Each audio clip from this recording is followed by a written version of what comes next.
nanti bakal punya sejarah sendiri yang sangat-sangat unik. Nah, daripada kelamaan ya nunggunya, ikuti terus perjalanan kita. Yuk yuk!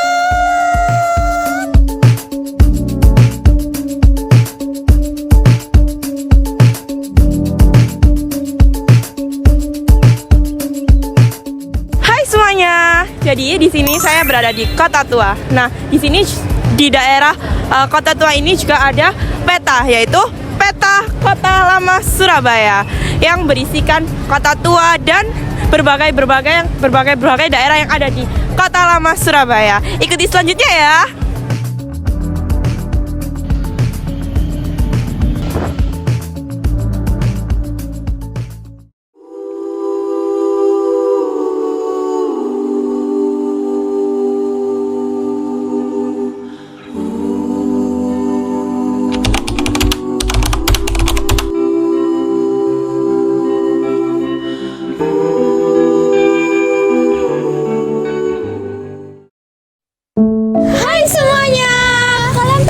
Sekarang kami ada di mana? Jadi, kami berdua sekarang ada di salah satu objek wisata di kota Surabaya, tepatnya di Surabaya bagian utara, yaitu di Penjara Kalisoso. Nah, kalian tahu nggak sih, Penjara Kalisoso ini adalah sebuah bangunan bersejarah yang terletak di kota Surabaya. Dahulu, tempat ini digunakan untuk penjara bagi para pemerintah kolonial Belanda untuk menampung para tahanan politik, terutama bagi para pejuang kemerdekaan Indonesia. Nah, kini bangunan ini telah menjadi cagar budaya dan tempat destinasi wisata budaya yang berada di kota Surabaya. Nah, jadi yang membangun Penjara Kalisoso ini adalah pemerintah kolonial Belanda. Mereka membangun Penjara Kalisoso ini di lokasi ini karena menurut mereka lokasi ini strategis karena jauh dari pusat kota. Meskipun tidak ada catatan pastinya, tetapi telah diperkirakan bahwa penjara ini dibangun pada abad ke-19, tepatnya pada tahun 1808. Proses pembangunannya ini telah berlangsung bertahap dan disesuaikan dengan kebutuhan pada saat itu. Nah, Penjara Kalisoso ini berada di kota Surabaya, Jawa Timur di Indonesia. Lokasinya tepat berada di pusat kota yang memudahkan para pengunjung untuk mengaksesnya.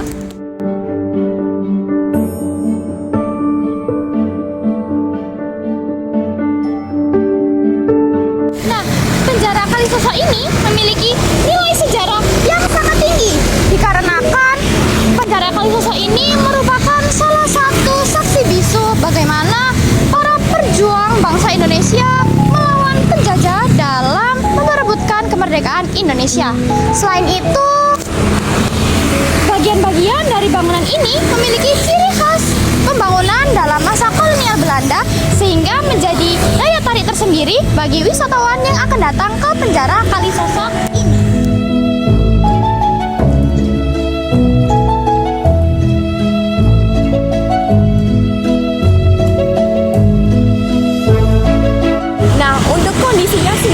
bangunan ini telah beberapa kali direnovasi untuk dijaga kelestariannya.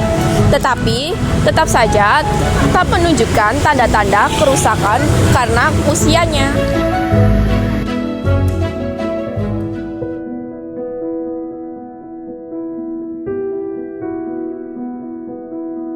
Nah, mengapa direnovasi terus berkali-kali? Karena para pemerintah ini ingin menjaga kelestariannya agar generasi selanjutnya tetap mendapatkan berbagai banyak warisan budaya dari bangunan ini.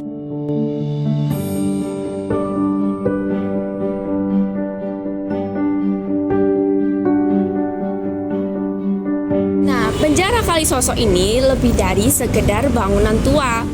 Tempat ini menyimpan sejuta kisah perjuangan dan pengorbanan para pahlawan bangsa. Nah, dengan kita mengunjungi penjara Kalisosok ini, kita dapat mengetahui sejarah-sejarah dan juga perjuangan serta pengorbanan dari para pahlawan bangsa Indonesia dalam melawan para kolonial Belanda pada masa penjajahan saat itu. Nah, dan juga kita dapat mengetahui pengorbanan-pengorbanan mereka yang sudah gugur dalam pertempuran pada saat zaman penjajahan. Karena itu, untuk menghargai para pejuang bangsa Indonesia, perjuangan mereka yang sudah menghasilkan hasil yaitu sebuah kemerdekaan. Karena itu, marilah kunjungi penjara Kalisosok yang ada di kota Surabaya bagian utara ini ya teman-teman.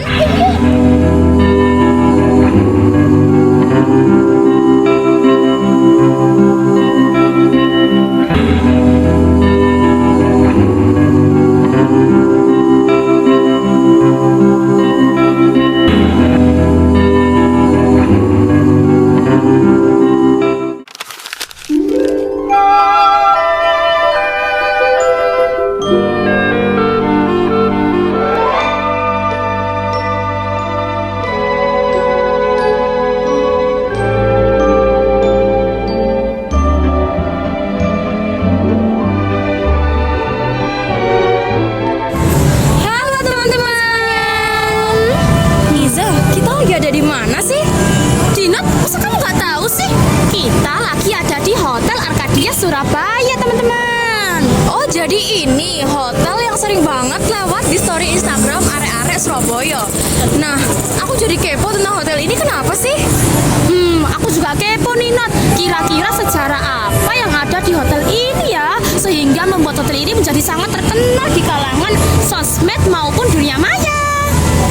Nah daripada lama-lama kita langsung aja bahas tentang sejarah Hotel Arcadia.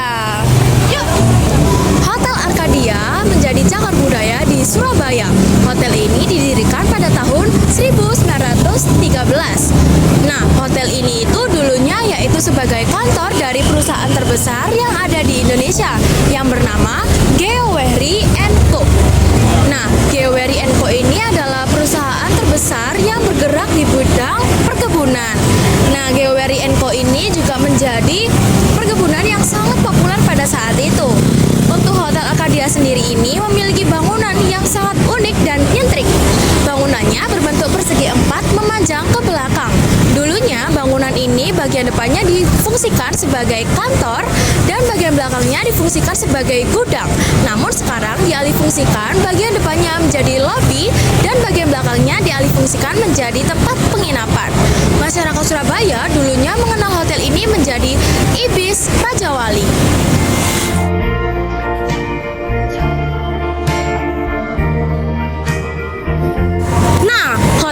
Arcadia sendiri ini terletak pada pusat di kota Surabaya yang aksesnya sangat mudah untuk berpergian kemana-mana. Contohnya seperti pusat perbelanjaan seperti mall, lalu ada kawasan untuk bisnis dan juga tempat-tempat yang sangat populer di kota Surabaya, yang menyebabkan Hotel Arcadia sendiri ini sangat diminati dan juga sebagai tempat peristirahatan pertama yang ada di kota Surabaya karena aksesnya sangat mudah.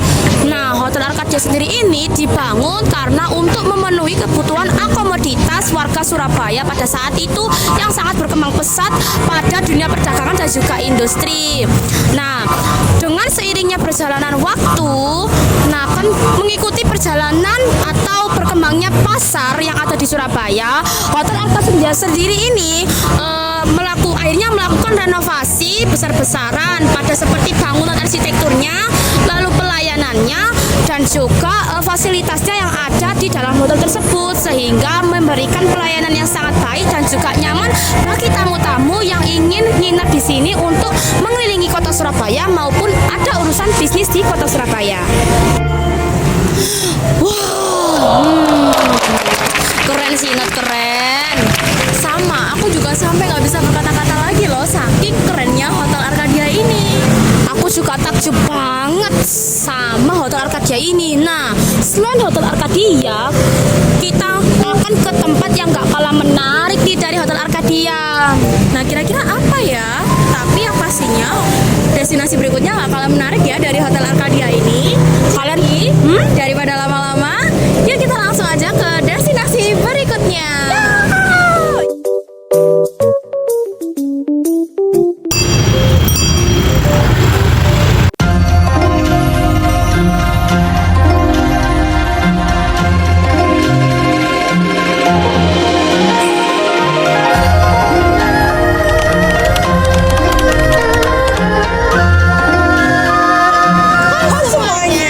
Sekarang kita sudah sampai di Kiagya. Di sini kita akan mencari tahu apa aja sih yang ada di Kiagya ini dan sejarahnya apa saja. Untuk itu ikutin kita terus ya. Bye-bye. Nah, kalian tahu nggak sih, pada awalnya kawasan ini tuh diberikan nama Handelsstad yang berasal dari bahasa Belanda yang artinya handel adalah perdagangan dan stad yang artinya jalan. Penyebutan itu berubah di zaman ketika Jepang menjajah Indonesia, termasuk menjajah Surabaya. Nama kembang Jepun muncul karena di kawasan ini banyak serdadu Jepang yang membawa teman wanita. Istilah kembang atau bunga dalam bahasa Indonesia dikaiskan untuk para wanita ini. Sementara kata Kiagya konon berasal dari bahasa Hokkien yang artinya jalan-jalan. Kiagya Ampel ini sangat erat hubungannya dengan tokoh-tokoh penyebar Islam di Jawa, terutama Sunan Ampel, yaitu Raden Rahmat, salah satu anggota Wilosongo. Nah, beliau ini tuh mendirikan Masjid Ampel yang kemudian menjadi pusat kegiatan agama dan kebudayaan agama Islam. Nah, selain itu, komunitas Arab yang telah menetap di Surabaya sejak abad ke-15 ini menjadi penggerak utama dalam melestarikan kawasan ini. Nah, masyarakat lokal dan keturunan Arab hingga kini tetap menjalankan aktivitas perdagangan di kawasan ini. Nah, untuk memperkuat nuansa Arab dan Islam yang masih kental. Nah, pemerintah kota Surabaya juga berperan dalam membangun kawasan ini sebagai destinasi wisata untuk revitalisasi dan promosi pariwisata. Contohnya ini.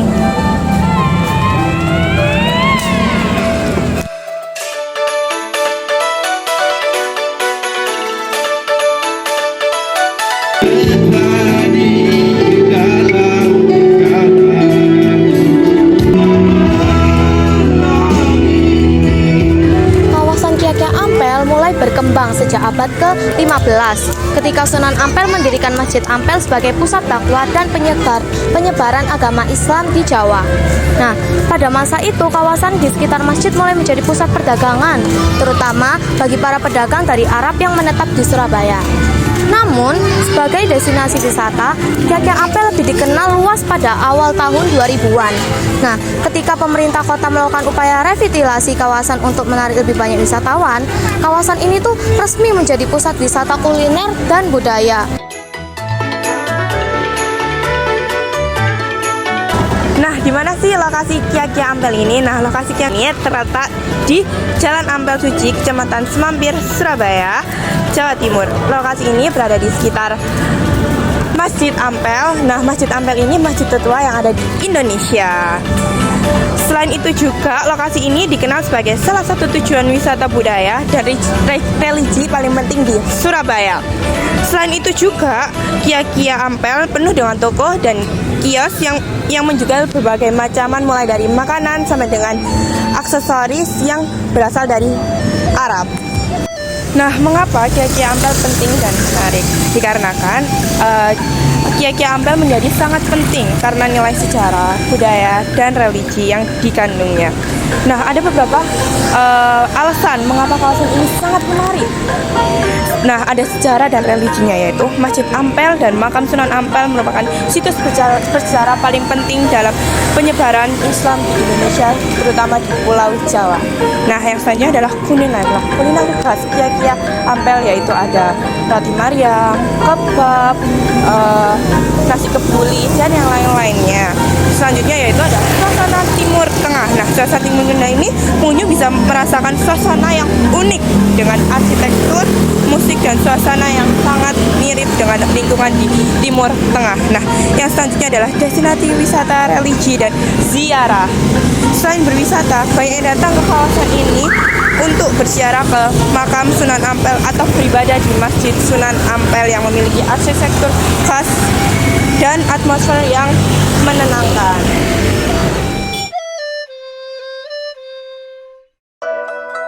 Nah, selanjutnya yaitu bagaimana Kia Ampel berkembang dan dikelola.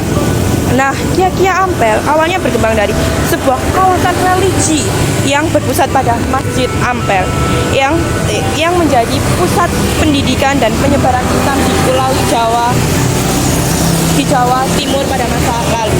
Nah, seiring berjalannya waktu, kawasan ini juga berkembang sebagai pusat perdagangan bagi para pedagang Arab dan masyarakat lokal. Nah, pada awal tahun 2000-an, kawasan Kia Ampel direhabilitasi dengan konsep pasar malam yang penuh dengan lampu-lampu dan tenda-tenda yang menjual berbagai macam makanan dan berbagai macam barang-barang dengan khas Timur Tengah.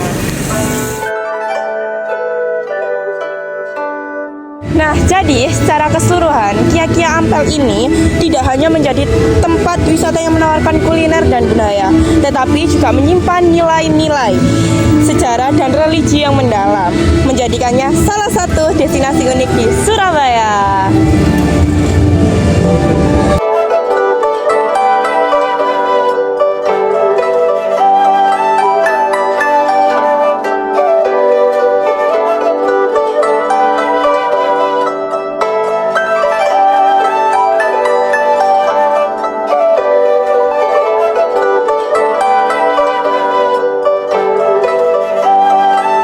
Di sini nih apa ya Kak, banyak makanan khas Timur Tengah. Nah, di sini banyak kan. Nah, menurut kakaknya ini makanan yang paling favorit di sini tuh apa Kak? Makanan paling favorit. Iya. Kebanyakan di sini banyak yang cari mie sih, kayak mie pedas. Itu ada mie pedas mie peka pedas kampung itu. Terus sama aku kemarin nyobain gulai ini Mariam. Itu enak banget. Nah, kalau boleh tahu Kak, nah di stand ini, di atas stand ini kan ada tulisannya Bank Indonesia ya, kalau boleh tahu itu tuh dari mana? Nah, kebetulan kita ini UMKM-nya dari UMKM binaan. Jadi dari dinas, kita dikelola sama dinas juga, seperti itu. Sama dinas koperasi. Terima kasih ya Kak. Ya, sama-sama.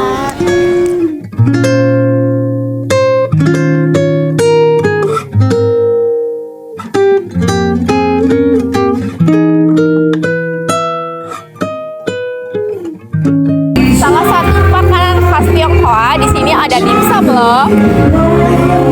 Dimsumnya isi apa? Ada original, jamur sama crab stick. Wah, berbagai macam ya. Aku mau beli dulu ya. Dadah.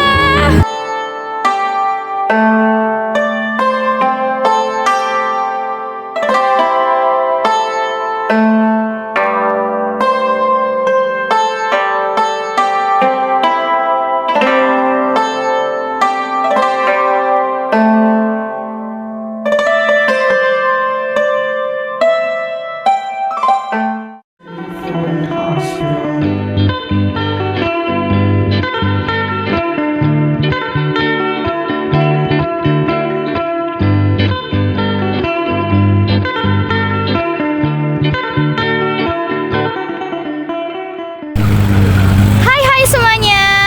Jadi di sini saya sedang berada di salah satu tempat bersejarah yang ada di Kota Surabaya, yaitu Jembatan Merah Surabaya. Nah, Jembatan Merah Surabaya ini memiliki banyak sejarah dalam kehidupan yang terjadi di kota Surabaya ini.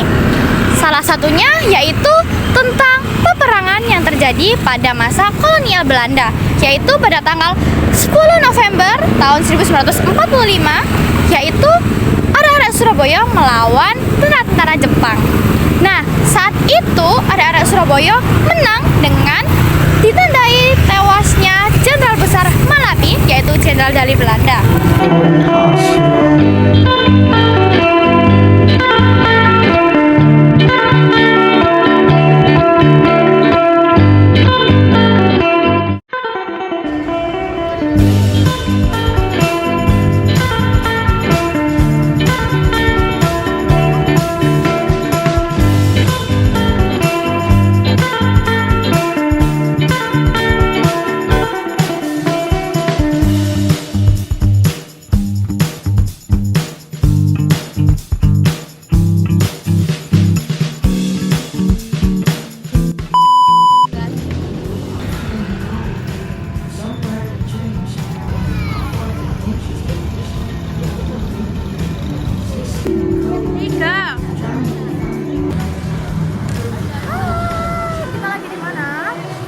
Kita lagi di kota.